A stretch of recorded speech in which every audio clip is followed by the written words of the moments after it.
The church was filled with mourners. The air was heavy with grief. Black cars lined the street outside.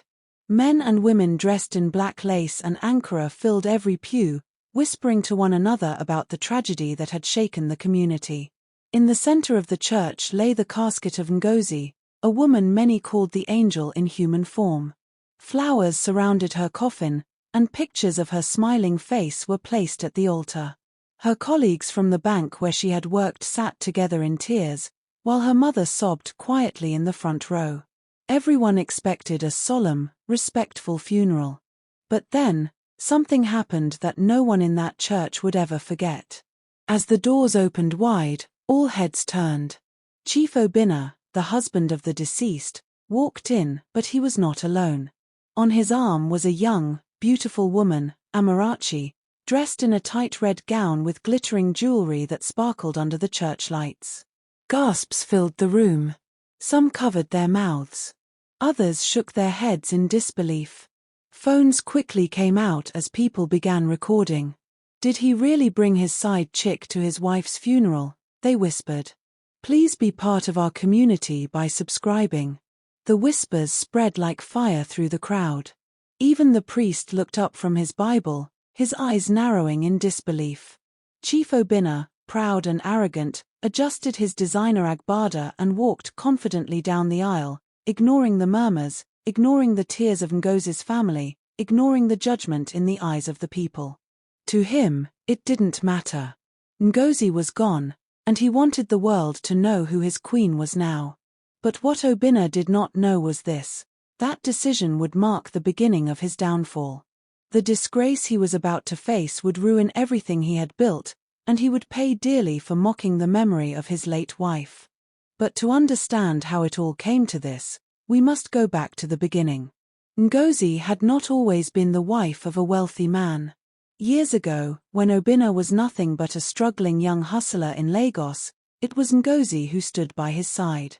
She was the daughter of a poor schoolteacher but had a heart filled with determination. She worked hard at the bank, earning just enough to keep them afloat. When Obinna could not afford rent, it was Ngozi who paid. When he lacked food, it was Ngozi who cooked from her little salary. When he wanted to go back to school for further studies, it was Ngozi who emptied her savings to support him. People often wondered why Ngozi loved him so much, but she would smile and say, "I see his future. One day, he will be a great man." And indeed, Obinna's life changed. After years of hustling, he started a real estate business. With Ngozi's encouragement and prayers, the business grew, and soon, Chief Obinna became a man of influence, driving expensive cars, living in a mansion, and attending elite gatherings. But as Obinna's pockets grew fatter, his heart grew colder. The humble man who once adored his wife became arrogant, boastful, and full of pride. He began to chase other women, claiming, "A man of my status cannot stick to just one woman." Ngozi, ever patient, endured it quietly. She prayed for her husband, hoping he would return to the man she once knew. But Obinna had already fallen into the hands of another woman, Amarachi. Amarachi was young, flashy, and lived for social media fame. She was an Instagram baddie with thousands of followers, always posting pictures in expensive restaurants and luxurious hotels. To her, Obinna was a ticket to wealth and influence. To Obinna, she was a trophy, a way to show the world he was still young and powerful. The affair became the talk of the town. Even Ngozi's friends whispered, "How can she endure this humiliation?" But Ngozi, ever graceful, kept her dignity. She focused on her children, her job, and her God. Yet, the pain weighed heavily on her. Nights of heavy tears turned into weeks of stress. Weeks of stress turned into months of illness. Soon, Ngozi's once bright face grew pale, and her body grew weak. She was admitted to the hospital, but Obinna rarely came.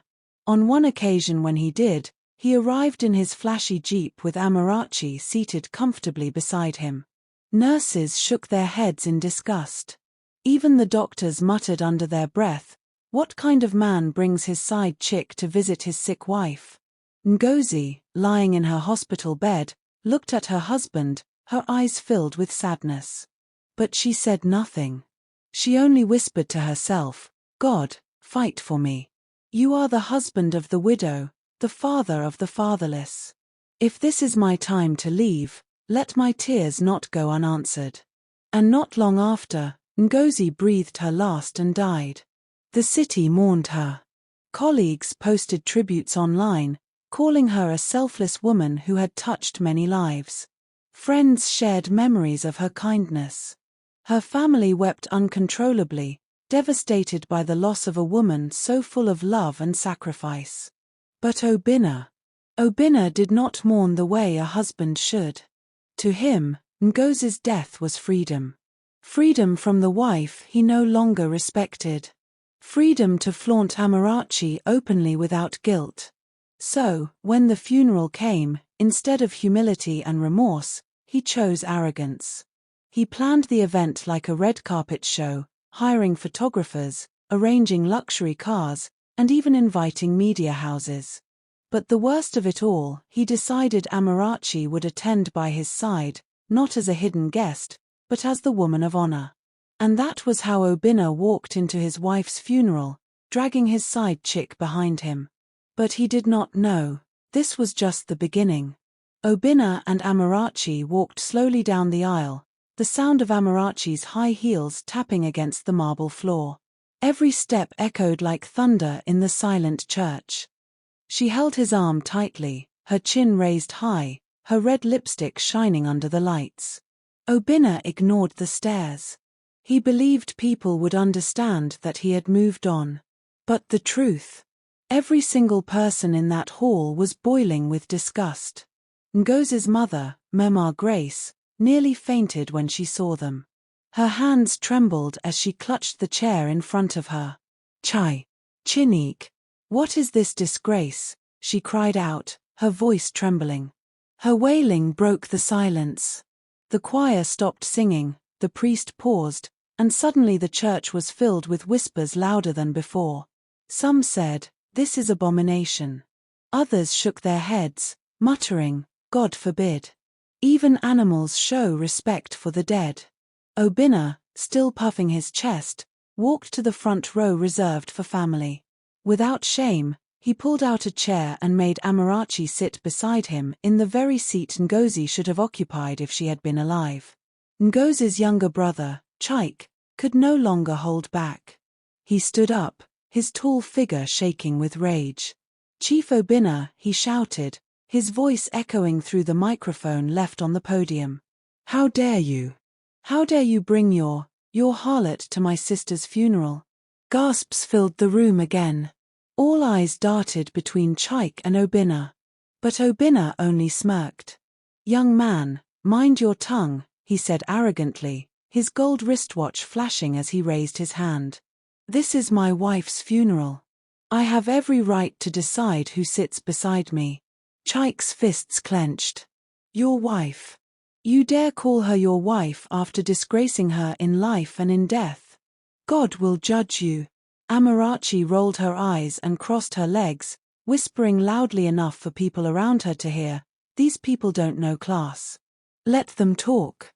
The insult struck like lightning.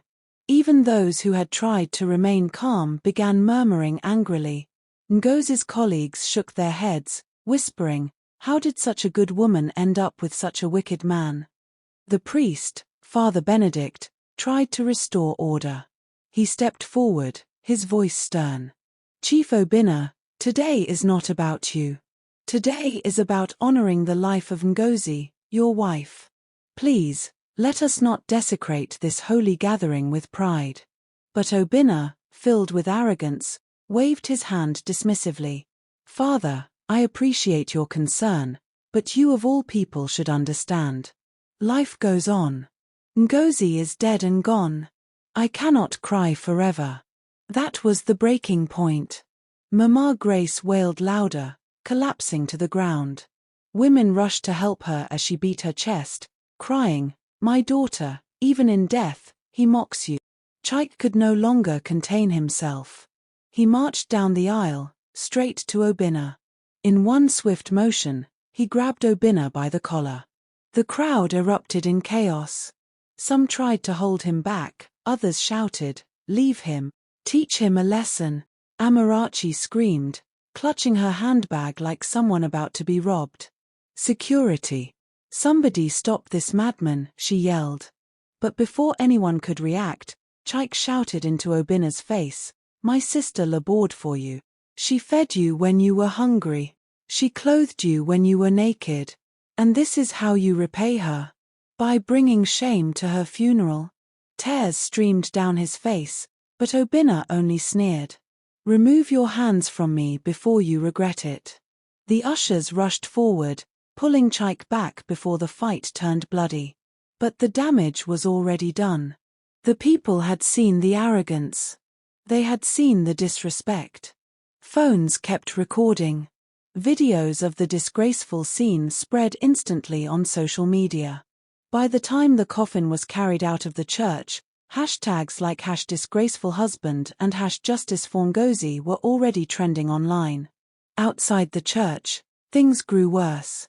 As the bearers carried Ngozi's casket toward the grave, people refused to let Obinna stand at the front. Angry murmurs turned into bold confrontations. One elderly woman from the Women's Fellowship stood before him, her wrapper tied firmly around her waist. She pointed at him with shaking fingers and declared, "Chief Obinna, hear me today. The God of widows will fight you. The tears of Ngozi will not go unanswered. The same ground that swallows her body will rise against you if you do not repent." The crowd chorused in agreement, clapping their hands in the Yoruba way of sealing a curse. "So be it," they shouted. For the first time, Obinna's pride faltered. A flicker of fear crossed his face. But Amarachi quickly whispered in his ear, "Don't mind these people. You're bigger than them." So, with false confidence, he straightened his shoulders and threw a handful of money into the air, as though buying silence. Some people bent to pick the notes, but others spat on the ground, refusing to touch the money of a cursed man. At the grave, while Ngozi's coffin was lowered, her mother wailed so bitterly that the ground itself seemed to tremble. "God, fight for my daughter," she cried. "Do not let this man go unpunished."